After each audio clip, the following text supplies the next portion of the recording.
জন্মে হয় না, হয়তো ওই জন্মে কিছু স্বীকৃতির ফল ছিল, তাই এই জন্মে আমি রাম নাম করছি। তখন বলছি আমি আদেশ করব প্রভু, আপনার পদরের মস্তকে থাকলে আমার অবশ্যই সম্ভব। বলছি অবশ্যই আমি আশীর্বাদ করি, জয় হনুমান তুমি অশ্বয় মেয়া। এখন কি বলে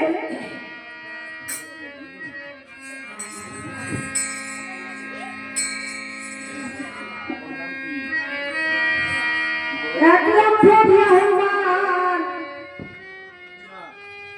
এক লক্ষ দিয়া হনুমান আকাশেতে যায় রে, যায় রে যায় রে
বলছে দাঁড় ছাড়, আমি 40 মানে হনুমান, আমার একটা মুঠি খাই তোর ছোট্ট বস্তির সত্যি পুজো হয়ে যাবে।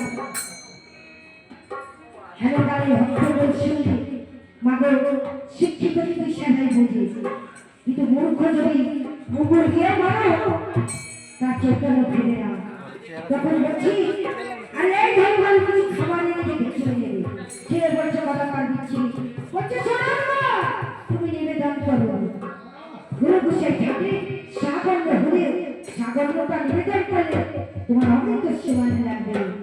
জয় সীতারাম। বলছে তুমি নিবেদন করে সেবা করো, নিবেদন করে সেবা করে বলছে বহু অপেক্ষা। বলছে তুই এসে নিবেদন করে গাড়ি আনেছিস নাকি না পায়ে হেঁটে যাবি? বলছে না যার গুরুবল রয়েছে, গুরুর কৃপা রয়েছে, অনেক অনেক বড় পাথর সোনার মতন হয়ে যায় মাগো। তখন বলছি দেখিস কালে দিন ধনী নিয়ে যাবে। এক লক্ষ দিয়া হনুমান, আরে এক লক্ষ দিয়া হনুমান আকাশেতে যায় রে।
যাও, তুমি কত সেবা করো, আমার যখন প্রয়োজন হবে আমি তাকে পাঠাবো। তখন বলছি